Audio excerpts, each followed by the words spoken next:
Okay, we're starting to look at our population growth curve. This is in your notes. You should have it in front of you, and you can copy this as you go along.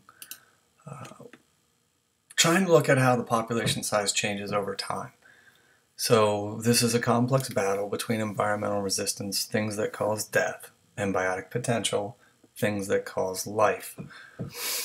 And when we look at this, we see organisms, whether they're colonizing a new ecosystem or whether they're set up there. We tend to get a curve that's going to look like this. Now it's important that you guys understand, I put the dotted lines in the graph because that's where the slope of the line is going to change. I can divide my line into 4 sections. I can label each one of these sections because that's when the trend changes. So watch this as I click and show you guys how we expect a typical population to grow and then ultimately die.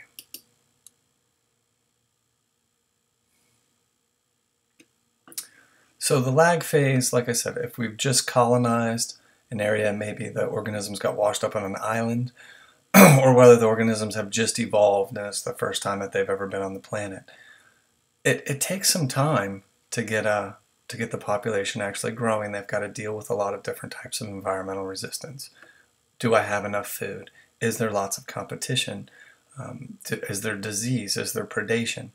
And usually we find that the population starts to grow exponentially. Now, exponential growth is incredibly scary. We're increasing by 1%.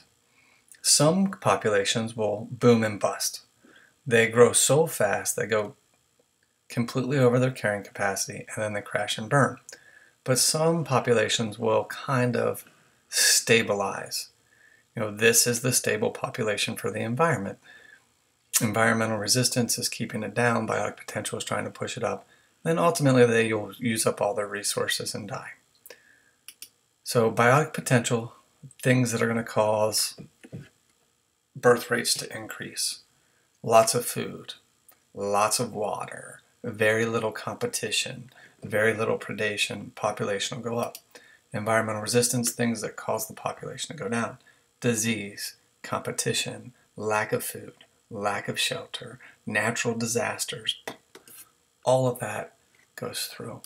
And this balance between environmental resistance and our biotic potential is what we label K. This is our carrying capacity. In my graph, it looks nice and flat, but in reality, they would go above carrying capacity and then come down and then go above. It kind of oscillates back and forth between going too high and going too low.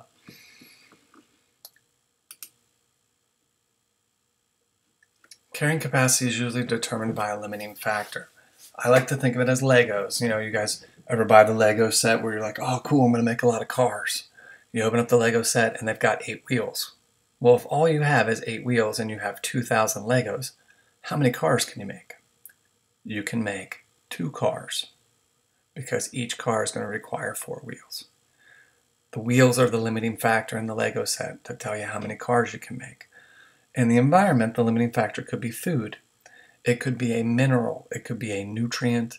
It could be something like sunlight. It could be something like salt. It could be oxygen. It could be competition. There's always something that's going to limit what we can grow. And when we buy fertilizer, we see this. Buy fertilizer to put it on your crops. Nitrogen, phosphorus, and potassium are the three things in fertilizer because those are the limiting factors in the farm field.